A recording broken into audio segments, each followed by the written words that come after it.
Well, I've been on a quest to find an affordable home base, a piece of property that I could buy, and even if I lost my job tomorrow, I'd be able to live life on my terms. The monthly expense of owning that property would be cheap enough that I could get by with a basic job and do great with an above average job. That's living life on your terms. For the most part, you'll need to do something unless you inherit a big sum of money. Um, but to be able to live life on your terms is to be able to have more choices, but still have some of the comforts and conveniences um, that may be a little bit of a want, not a need. Andre, great to see you, man. Shout out to Central Jersey. I grew up in New Jersey. And overall, it was a good experience. There were a lot of job opportunities. I had good friends. So it was a good, diverse area. Of course, you're close to New York City. You have the Jersey Shore. But when I got into my 30s and I discovered the value of going for a walk, I got upset that I could only go outside and enjoy the outdoors a couple months out of the year. I got upset that during the summer, which I love, it's my favorite season, that when I would go to the beaches at the Jersey Shore, everything would be crowded. And so I went on this quest to relocate to Florida. It's been a big part of my journey, big part of my life so far. And I'm glad I did. I have no regrets, none, selling my house in New Jersey. And I know that Florida is for me. That's a blessing. And the only question I don't know is, do I want to own property again? I do love the nomad life. It does have cost associated with it. Nothing in life is free. Adam, great to see you. Adam says, how was your day? Yeah, my day was good. I feel good physically. I'm very thankful for that. I feel good mentally. I was productive. I got to the gym this morning, did what I needed to do for work, and now I'm joining you guys. I also looked at a home today for around $100,000. Now, it's a condo. So when you're talking about is $100,000 affordable, you first have to ask, is it a condo or a single family house? Many people say, I will never own a condo. I don't want an HOA. And that's fine. You won't pay an HOA fee, but you will have to come out of your pocket to have the expense of mowing the lawn or paying someone else to do it. There are higher homeowner insurances when you own the property.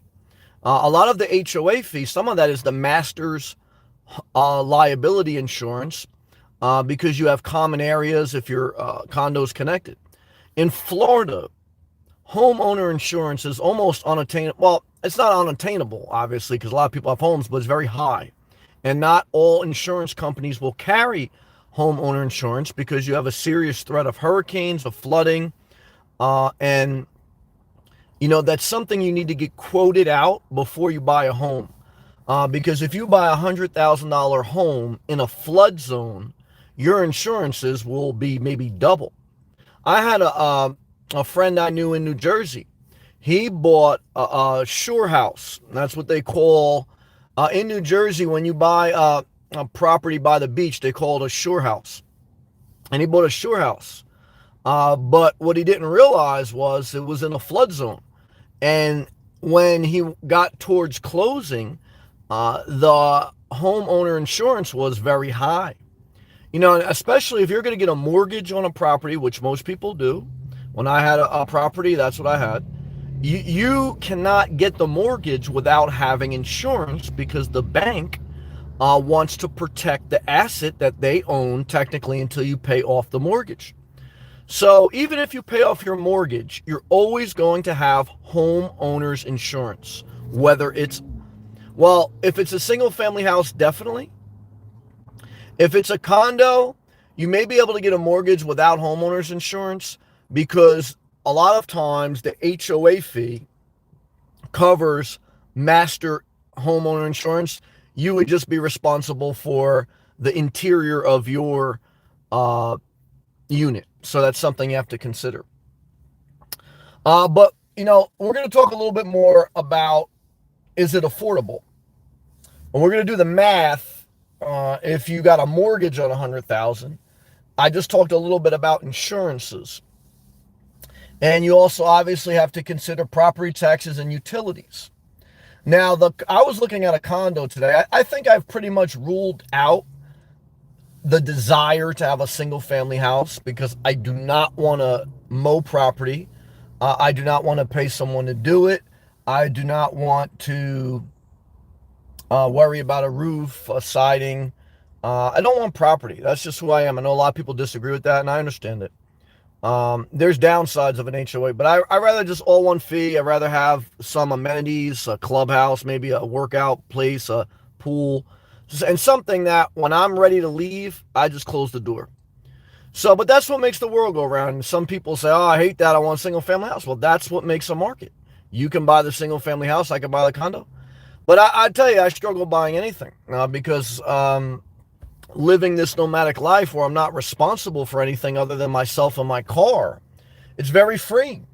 When I looked at the condo today, I looked at the water heater, the air condenser, the infrastructure, the electric panel.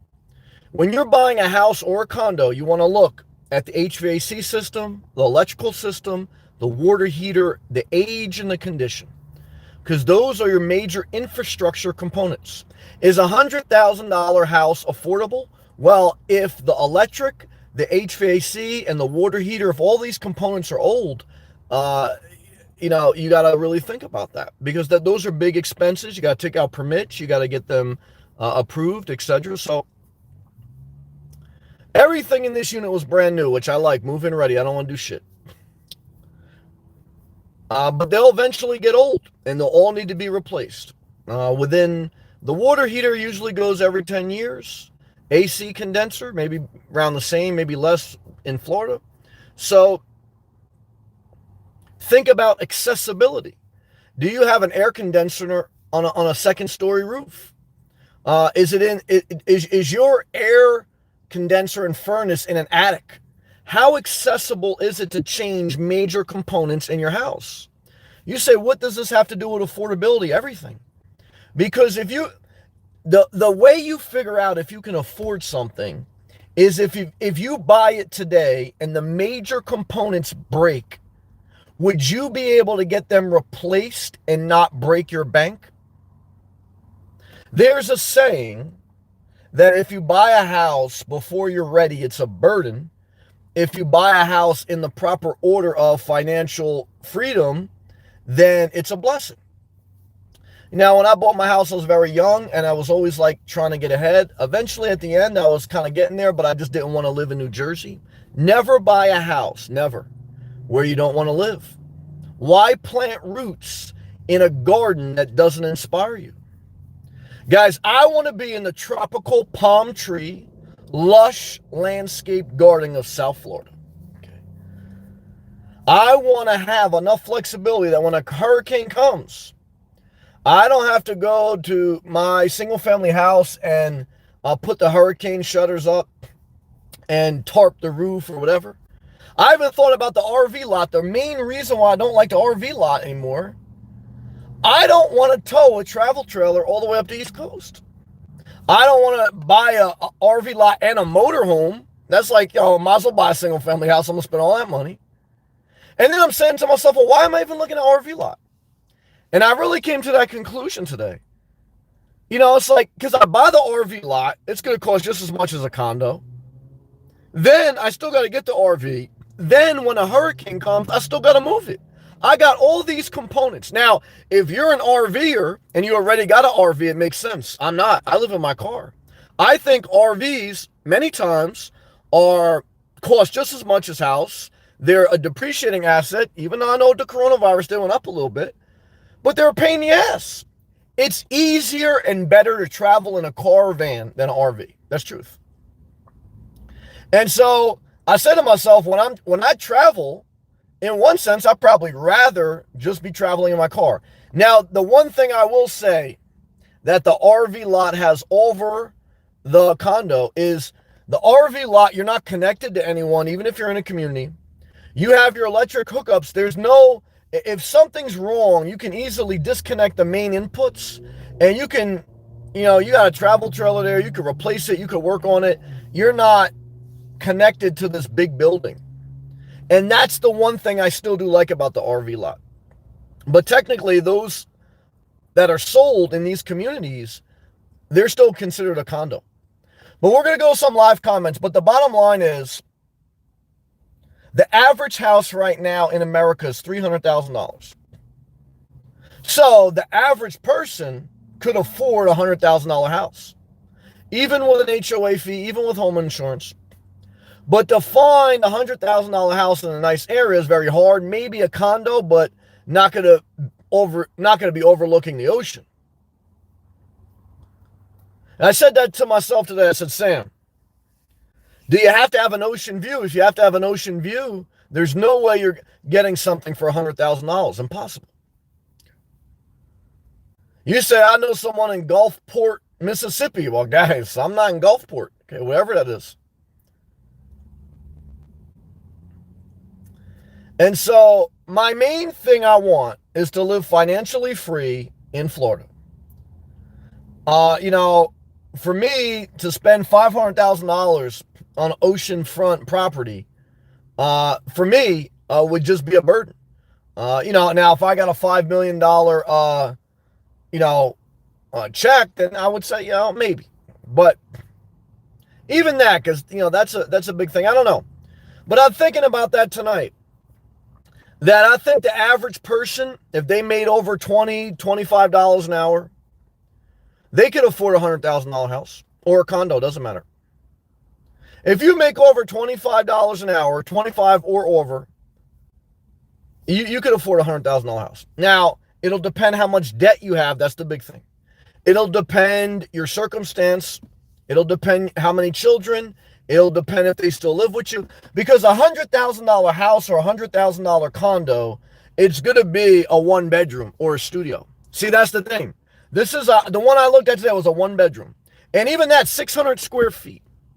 How much does one person need? How many square feet? 200 square feet max. Every person in the house needs 200 square feet. So if you live by yourself, you only need 200 square feet.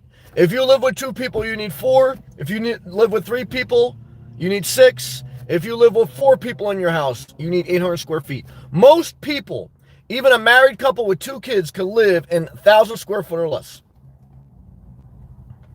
Now, if you got 4 people living in 500 square feet or less, it's a disaster.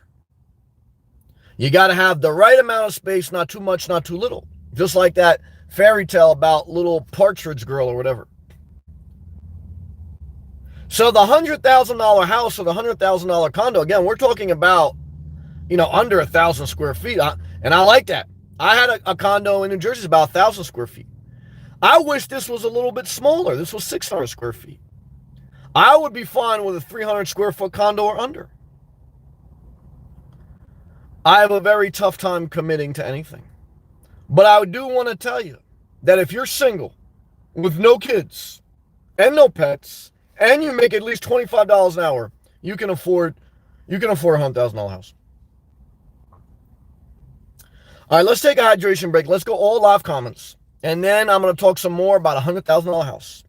I want to know right now, all my members in live chat, and everyone watching the replay, I want to know, can you afford a $100,000 house?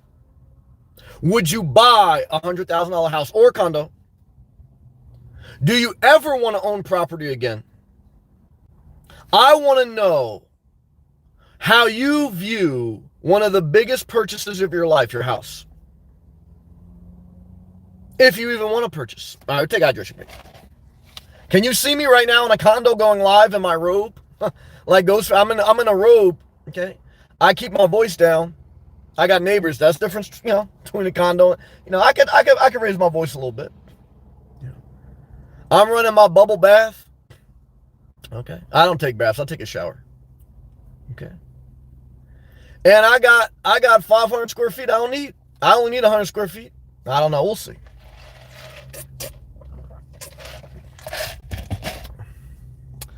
All right. We're going back to live comments. Thanks again, Andre. Adam. Adam just is still recovering from COVID. I've been praying for him. Let's see what he's got to say. My doctor cleared me for travel. Awesome. To come down on my trip. Awesome. And well, I'm off. She approved me to be able to do my YouTube stuff. Awesome. So I'm going to get into some videos starting tomorrow. That's awesome, brother. As best you can, as long as your health is in good shape enough, stay productive and stay active, because that's good for your mind and your body. And I'm very happy that you're coming to Florida. That's great. And in one sense, that does make me a little bit happy that I got the vaccine. There's some parts of me I don't like that I got it. I don't know the long-term effects. Why? Because I had a friend that also recovered from COVID, and he goes to the gym. He was still testing positive. So, I don't know, man. Like, people who have COVID or test, they're still, out in the world. So this is what I would tell you, though. The main thing is your health. And I am happy for you that you're feeling better physically and mentally. I'm happy that you can enjoy your life, because you should enjoy your life as best you can. And I love you, and I'm praying for you every day. Fred, that's my guy. Brooklyn's in the house. Can you even find a place in Brooklyn for $100K? Well, it may be in a bad area. You tell me, Fred. Hey, Sam. Yes, $100K is very affordable. All right. Fred says bye. All right, Fred. Fred, come on down to Florida, man. You can be my real estate agent. I love you, brother. Thank you for everything. We'll see. ESP. Let's see. I can afford a $100,000 house, money back. But I don't want a $100,000. Yeah, well, that's true. I can understand that. So he goes, but I don't want a $100,000 headache right now. It's a fair point. Well, I want to ask you this, ESP. Because don't forget, guys, I've been traveling nonstop for 4 years. Pretty much up and down the East Coast, okay? All around Florida. Everyone's been bunkered down, especially for the past 2 years. I've been on this endless adventure. So, ESP, I want to ask you this. Let's say 4 years from now, you've been on the road every day living in your car. Every day you've been in no Airbnbs. You decide for 4 years you're in your car every day. You traveled to San Diego. You went everywhere you want. And I don't know where you think you want your home base. I think you love Alaska enough. You'll probably make Alaska your home base and then travel out of there when you want. If you travel for 4 years straight and you see the places you want, and then you circle around the area that inspires you most, whether it's Alaska or something else, would you then consider a $100,000 house? Let me know in the comments. Hey, Chicago's in the house. Hey, Sam, what's up? Doing the best I can to do a three-peat like the Chicago Bulls. Every night I try to show up. Thank God for the grace. I thank God I feel good. Thankful for you, Kathy. How are you doing? Adam, probably right now I couldn't afford a $100,000 home. Thank you for sharing. But eventually, down the road, I want to own a house in Florida, all right? Another $100,000 house. Good job, brother. You keep taking those steps forward. I'm looking forward for your trip update. ESP. I like condos, but when you share a wall or ceiling, this is a fair point here, with others, there can be problems. This is a fair point. You guys got to listen to ESP on this. If you're upstairs, neighbors, this is a good point. I thought about this. This may keep me from ever buying. Yeah, she's right. This is what makes the RV lot better. No one's above you. No one's connected to you. You just got a concrete pad with utilities. But when you got neighbors above you, if they run a bath and they got their second dose of the vaccine and they're in their bed curled up in a ball and they forget it's running and it goes right down into your thing, that's why you got to have home insurance. See, I got a quote today for home insurance. Okay, $700 for a year for a $100,000 house. It'll cover up to $50,000 worth of damage. So, and $300,000 personal liability damage. That's why if you own property, single family or especially condo, you gotta have home insurance. You gotta budget that in. Good job, ESP. But it's a headache. Like you say, it's a headache. If your upstairs neighbor lets their bath overrun, you have water damage in your ceiling. This is an excellent point. I've seen it before. ESP is very wise, and that kind of puts a little bit of frightening into me. Fred, I can afford a $100,000 house since my salary is half the cost of the house. But I don't want to own a house any longer. Fred, I can also understand your perspective. I really struggle with this. You guys know. I'm honest with you guys. This is a big struggle. I think for anyone watching, you will struggle with this your entire life. Do you want to own or rent? Now, for me, again, after 15 years of owning a condo in New Jersey, I was done. I was done with owning anything for a while, especially not until I moved to Florida. Now, again, when I get to Florida, we're going to see. Now, I'm not really keen on the central air. I'm not really keen on having people around me. I am keen on getting out of all-night gas stations, having some more privacy. I really don't want to be in RV parks. I really don't want to be in campgrounds anymore. I'm kind of over that. Now, again, if you haven't been on the road for 4 years, you say, that's what I want. Well, again, when you've been on the road for 4 years, then you'll say. But everyone's different. Remember, don't compare me or be mad at me. You do you. But I could see myself owning an RV lot. Like right now, if I was going back to 1,000 Trails campground or campground, would I be mad? No, I wouldn't be mad. Could I do that? I could do it. I don't know. It's tough to say. You get burnt out on everything. It's like everything after a while gets, and that's why I'm like, Sam, are you just excited about this because you haven't done it in a while? And that's possible. That's true. Because certainly if I move in and the next month there's a leak and then one of the neighbors has the cops called to their house and then you say, oh shit, what am I doing? And, it's like, I don't know, man. Like you could worry yourself into this crazy shit where everything goes wrong. But you got to think about these things. You guys are making good points. Howell, what's up, brother? Sam the man. Howell, we keep going forward. Thank God for our health. Every day you're going to feel better. Keep drinking water. Love to you. Let's take a hydration break for my man, Hal. We got Hal and Frere from Brooklyn. Click that thumbs up. Thank you to all my members. We got good Wi-Fi tonight. And what I can tell you is this, guys. Even when things aren't going good, keep showing up. Why? Because, guys, past week my Wi-Fi been shoddy. But what I do is keep showing up. And I'm thankful. I'm thankful. Back left comments. ESP?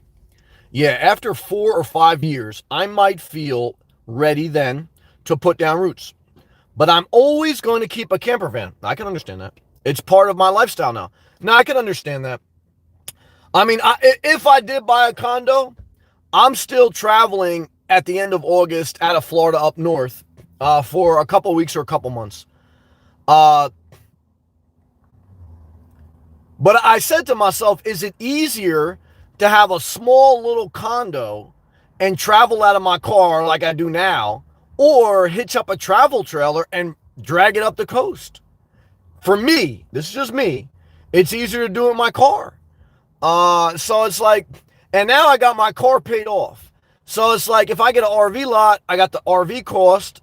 I got to get a car that could tow. I got to get an RV. And now, it's not $100,000. Now it's $150,000. So, and the RV lot and the RV, they don't appreciate the same way, but I'm not attached to anyone on the RV lot. And there are some benefits there. And I don't know. I still, the RV lot is still in the running, man. The thing I don't like about it is, getting the RV and then moving the RV around. You got to be able to do that in Florida. When a storm comes, you got to. So, look, I wish you could buy an RV lot and just put a van in it. You can only do that if the van is built out to live. It has a bathroom, shower, it has the 3-point hookup. They don't let you just put a van in. It's against the ordinances. So,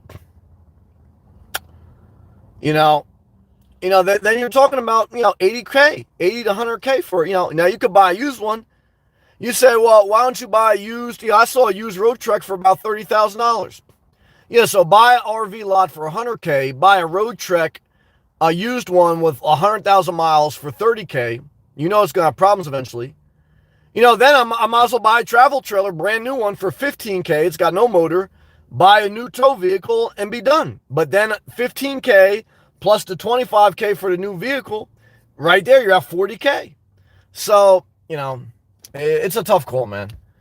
Financially speaking, a paid off car, the next step is a paid off house.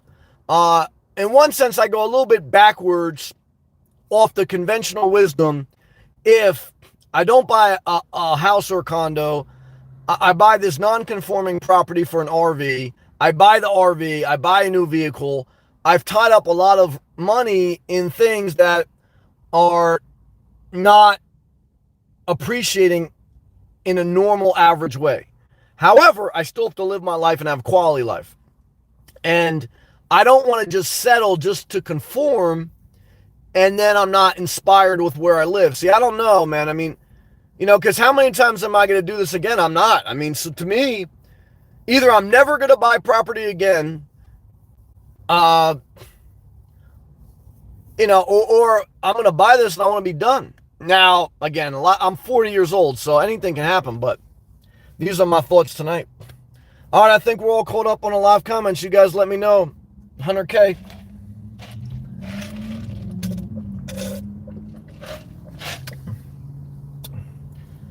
Now, let's do the math. Now, if you got a mortgage, now look, if you had no mortgage, if you paid 100K cash, you got property taxes. Property tax on this unit is about, just about $1,000 a year. A little less, but let's just round it up.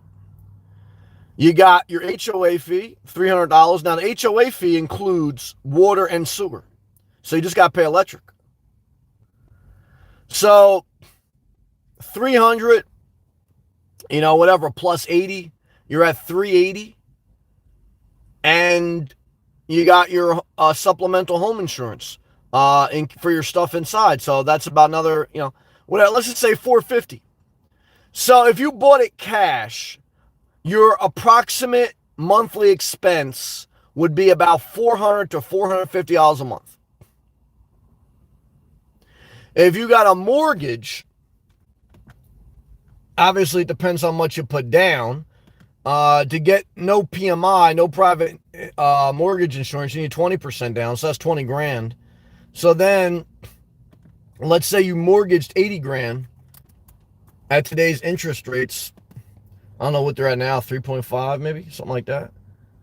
So let's say 80 grand for a 30-year fixed. And you could do a shorter term, I know, but we're just playing around tonight. 80 grand, 30-year fixed. About $363. So we have to add that to our static figure, which even if you had no mortgage. So the static figure was about $450. Let's round it down. Let's say 400, play safe. So then if you had a mortgage, your monthly expense for a $100,000 condo with all those things I just included would be $765. That's pretty cheap. The average rent right now in America is $1,200. However, again, we're talking about one bedroom, $100,000 property. So, it's something to consider. If you can get your housing cost under $1,000 a month, I would say that's pretty good. If you can get your housing cost under $800 a month, I would say that's great. If you can get your housing cost under $500 a month, you obviously have a paid off property and you have very low HOA and homeowners insurance fees. So now again, obviously if you're renting, if you have a subsidy, there's different dynamics there. But if you're buying, that's what we're talking about in tonight's live feed, then these are the metrics. The average rent right now in America is $1,200 a month. So you have to just look at, you're below average if you're spending $1,000 or less. If you're spending $800 or less, you're doing great this per month. And if your monthly expenses for your housing are under $500 a month, guys, you're retired.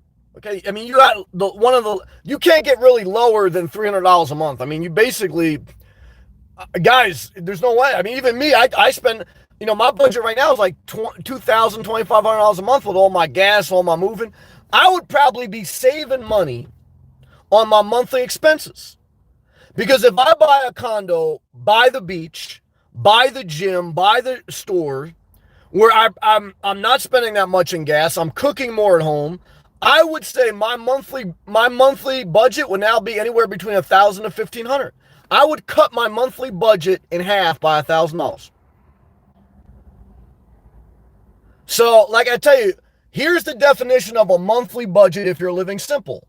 If all your expenses, your car, your house, your insurances, your food, if everything is under $2,000 per month in expenses, you're living a simple life. You'd be very tough to get under $1,000 a month. You'd be living, very, much like in poverty, because $1,000 a month or less is poverty. That's how, the statistics show. So, all right, we're going back to live comments.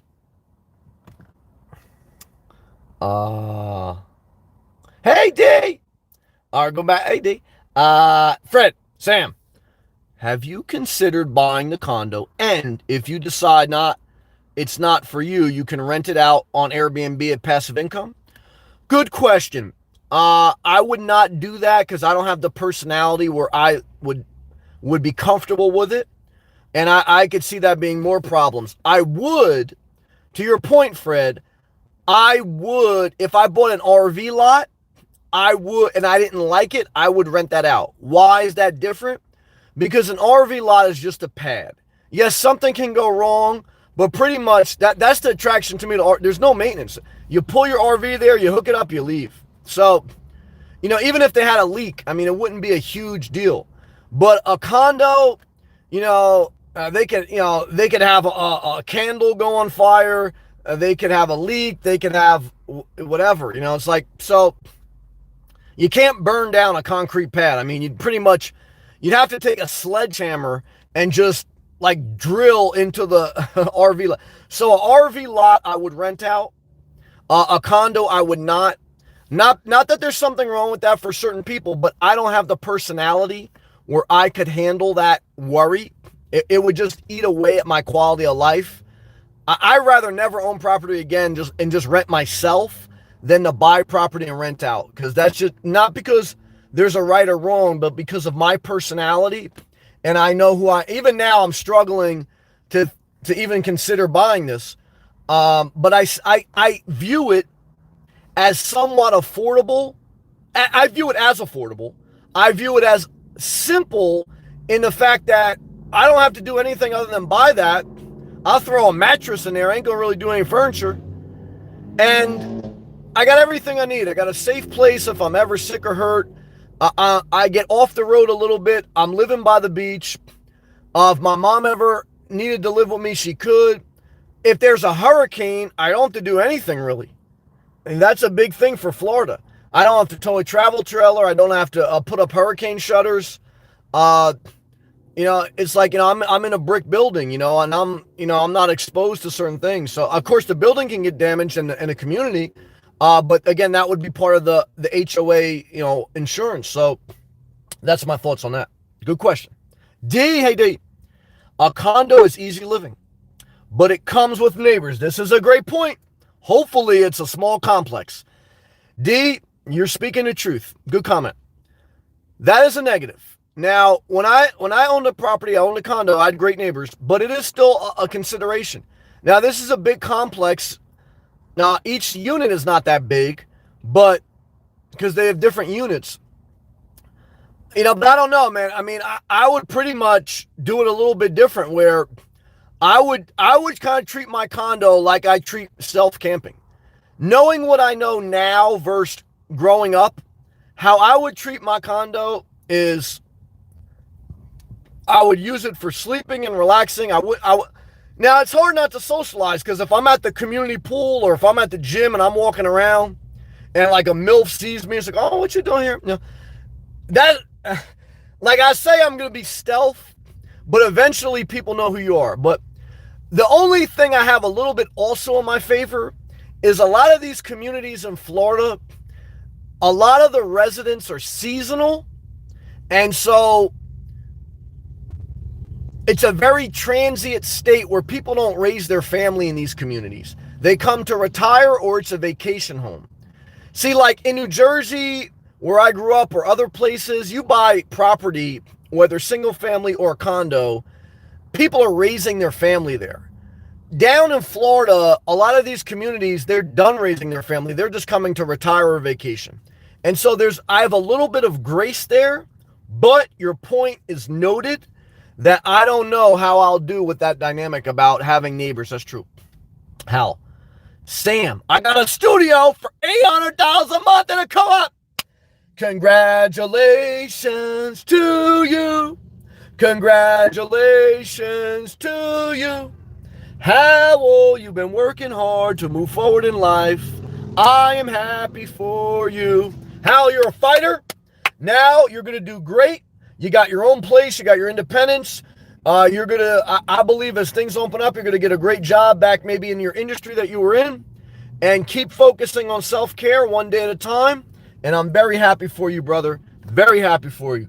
Much more success. Hal, the woman knows I am on unemployment and is working with me the first year. Good. It's in Brooklyn. Okay, I know you like Brooklyn. Also, the court officer exam is about to open up as well. What does that mean? The studio is about 550 square feet. Oh, you live in large, man. Yeah, 550 square feet is great for one person. Yeah, it's about the same size as the condo I looked at today, which was 600 square feet. So yeah, all you gotta do is put a mattress in there and like one chair or one recliner. Guys, can you see me in the recliner? Can you see me? Hal will be watching me on his recliner in his new studio. I'll be broadcasting live from my recliner. Yeah, it may happen. It may happen. We'll see. Congratulations, brother. ESP, congratulations. Yeah, Hal's been working hard to improve his life. Good job, man. Hal, my monthly income is going to be about $1,400 a month. Yeah, and that's just the start. I think you're going to do great, man. I really think that I'm believing that you're going to have an upswing in the second half of this year and then going into 2022. That's my prayer for everyone out there. And I want everyone to do great, man. And especially you, Hal, man. You've been working hard trying to move forward, man.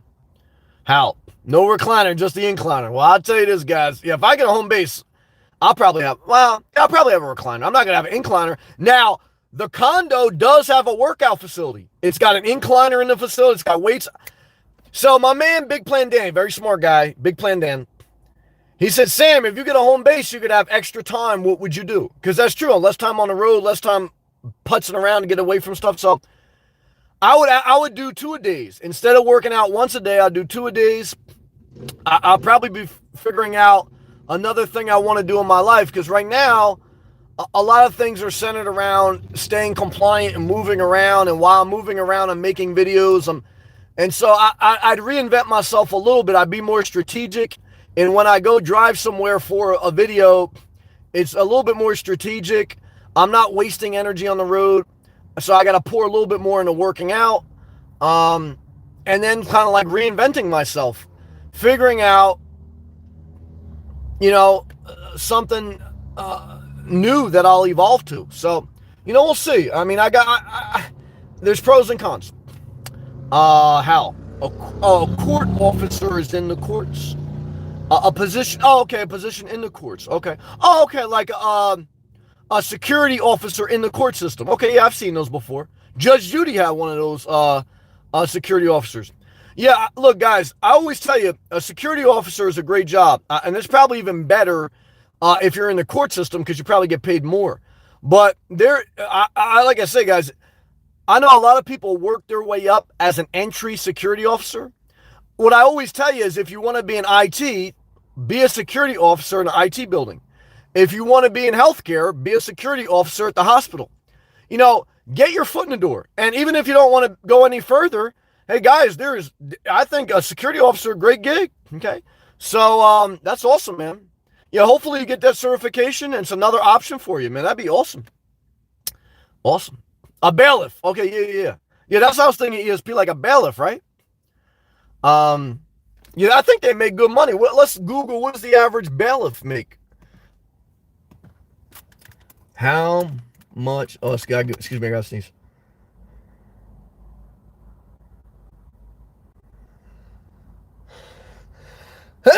Excuse me. How much does a bailiff? A bailiff?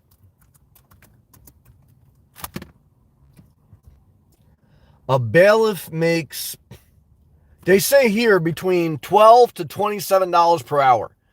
So you'll probably start between 12 and 15. And then in a more populated area, bigger money area, you probably end up around $25 an hour. So yeah, could you afford a $100,000 house on $25 an hour or more? Yeah. Yep. Yeah. As long as you ain't got a lot of kids and you ain't have a lot of debt, you'd be fine with that. Yep. ESP, God bless you. Thank you, ESP. ESP, is it warming up in Alaska? Adam, I need to get back in the gym myself. It's been a long time for me. Relationships tend to make you comfortable. It's true. And you stop working on yourself. Yeah. After every divorce is the phrase, I lost myself. And you can equate that to a breakup. So yeah, it's always time to focus on self-care. And especially too, you've been sick. Like even, when I was feeling a little bit woozy the other week after the shot, is that when you feel sick, it's tough to work out. So, when you feel good, don't waste time. I agree. Hal. Starting at 45K? Oh, Hal, man, you better watch out. You're going to have all these chicks coming after you, man. You got your own place, and you're going to make 45K? Guess who's about to hit you up? Your ex-girl. Yep.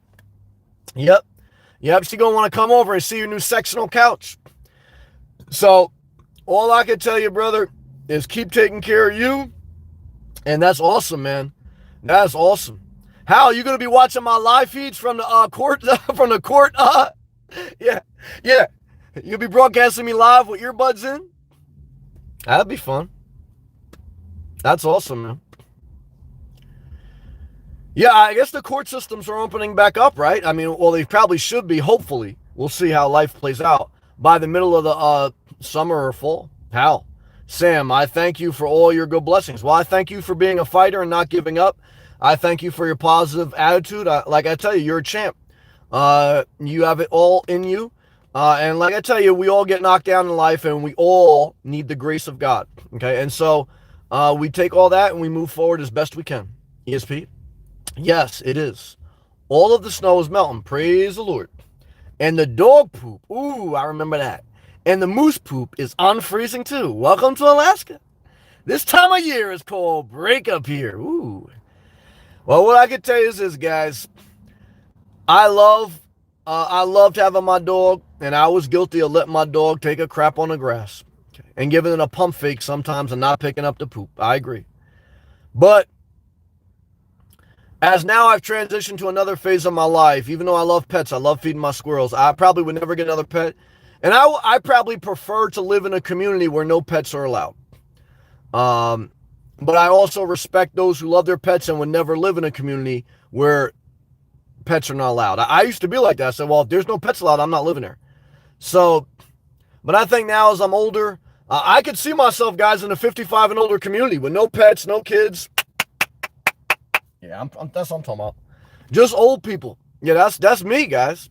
Okay. So we'll see. ESP says, smells bad. God bless you, ESP. ESP, would you say, where you going once the summer comes up?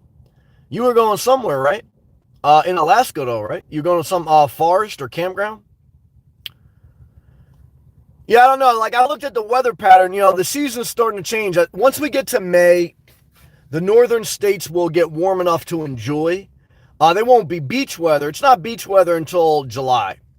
But they'll be warm enough to enjoy. So technically, the snowbirds are starting to migrate about now. And, am I thinking about migrating north? No. My plan to go north, whether I get a home base or not, is not until the end of August. Because I don't like the vibe up there. And I like summer down here. It gets hot, but I'm okay with that. So, now at the end of August, in the middle of August, it starts to get, there's a lot of rain during the day at times, and but it passes quick. And look, Florida's empty in the summer, man. That's all me, man. Like even now, all the snowbirds they traveling out of state, and now Florida's back open again. There's not a lot of traffic. Things are popping. Yeah, I like it, Florida. I like Florida in the summer. I do. Yeah, I like Florida. I love Florida. I'm going to say that. ESP. Don't forget, old people have grandchildren. Yeah, but don't forget, grandchildren don't want to see old people. So I'll live with the old people. You know how it was. Yeah. Yeah, grandkids don't want to see grandma. That's how life goes. We know, we've been there. D, love to you, D. I appreciate you. My sister wants to buy a condo in Florida, okay? I would spend the money only because it's only going to be for 6 months. Yeah, that's interesting. Would I buy a condo in Florida if I was only going to live in Florida for 6 months? No, I would not, unless I had a surplus of money and I could afford to be a little bit inefficient with it. Because then you just have to deploy it somewhere, right? You can only put so much in savings. But I looked at that. I thought about that, D. It's a good point. My philosophy is, if you're not going to be there 80% of the year, it's not worth it to buy. So what's 80% of the year? Well, there's 12 months in a year. So you take the number 12, then you do the multiplication symbol, and then you go 0.8. That's 80%. And that equals 9.6. So unless you are living in Florida for 9 months out of the year, it's not worth it to buy. And that's my plan, to live in Florida for 9 months out of the year. What months? From November to August. And I plan to go back up north at the end of August and come back to Florida probably in October or late October, early October or late October. Like this year, I came last week, October. Now, I was up there a lot longer than I wanted to over the summer, but I always going to go see my mom. Now, again, if my mom ever wanted to, I told my mom, look, if I get something, you come down here, no problem. Now, maybe she want to, maybe she not. But God forbid, even if my mother wasn't around, I'd probably still go up. I don't know, I'd probably still get out of Dodge for 2 months. If any place you live is good 80% of the year, you're doing good. There's no place that's 100%, none. So, obviously, there's snowstorms, there's tornadoes, there's hurricanes. You pick your poison. There's wildfires, there's earthquakes. You have to pick where you want to live. Back live comments. Fred, I think everything is done on Zoom. Zoom court is now the new normal. Yeah, that'll be interesting, Fred. It's a good point. I mean, when a lot of this stuff now that we learned could be done remotely, even when we open back up, I'm sure there's going to be a great percentage of it that still is remote. But I'm certainly some of it will go back to normal. The exact amount, I don't know. But that'd be interesting, right? Like if Hal had to be a security officer, but he just did it on Zoom, that'd be awesome. D, if like some live feeds, they make you a moderator. That's being a security officer. D, can't deal with the heat and hurricanes. Well, I can understand that, D. And a lot of people can't, and it does get hot, and those hurricanes are legit. So it's a fair concern. I'd rather deal with that over snowstorms and cold and cloudy weather. So it's like, again, everyone, you got to pick your poison. But I always say Florida will never be overcrowded because there's a certain percentage of people, they don't like the hot weather and they don't like hurricanes. Now, there are sections of Florida that are overcrowded. However, there's sections of New York that are overcrowded. There's sections of, Phoenix that are overcrowded. There's sections of Alaska that's probably overcrowded. I don't know, ESP, you keep me honest on that. So there will always be places that are packed closely, high density, they call it. Like my man Big Plan Danny used to, when I show a property, Big Plan Danny, he's a very smart guy. He looks at the Google aerial map to see the parcels of land if they're in a high density area or if they have room to spread out. And that's wisdom. And I've learned I don't want to live in Miami. I don't want to live on top of each other. I got to have a little bit of room to spread out. So I can tell you this. I don't know if I'll ever tell you if I do buy property where it is, but I can tell you this. It's not going to be in Miami. It's too crowded. Yep. ESP, Anchorage, Alaska is too crowded. Good job. Yep. Yeah, you can name anywhere in the world pretty much. Then there's going to be some parts that are overcrowded and some parts that are rural, that are in the middle of nowhere. And most, people are trying to find probably a little bit of a middle balance, So, all right, let's take a hydration break. Let me know if you guys got anything else. If not, I gave it the best I got.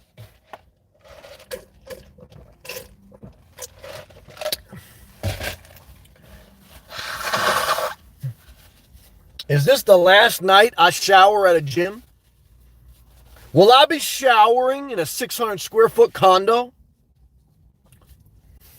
Well, if I do get it, it'll be at least 30 days to close.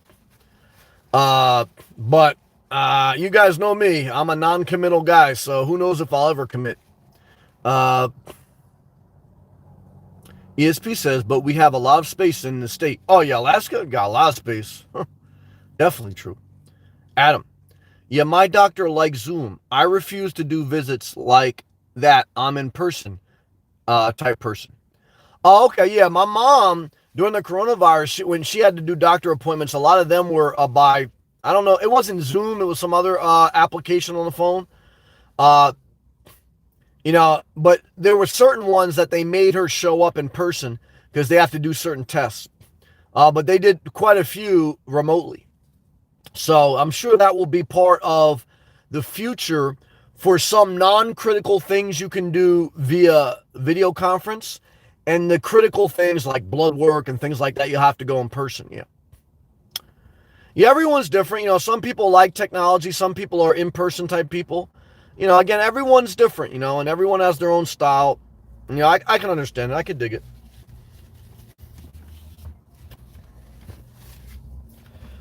All right, guys. I think I read all the comments. I think I delivered the message I was thinking of. I hope it helped you, entertained you, made you smile. Hal, again, congratulations. Oh, shit, D, $3 super chat.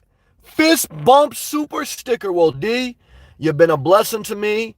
We love you. We're happy that you're moving forward, physically, mentally, emotionally. We appreciate you. Love and respect and gratitude. Thank you. And what I can tell you, thank you, everyone, tonight. Love, hugs, peace. And try to stay positive. I know sometimes we all get caught up in the negativity. Try to stay as positive as you can. Keep pushing forward. And I'll see you tomorrow. Okay? God willing. Peace. Thank you, D. Thank you, everyone.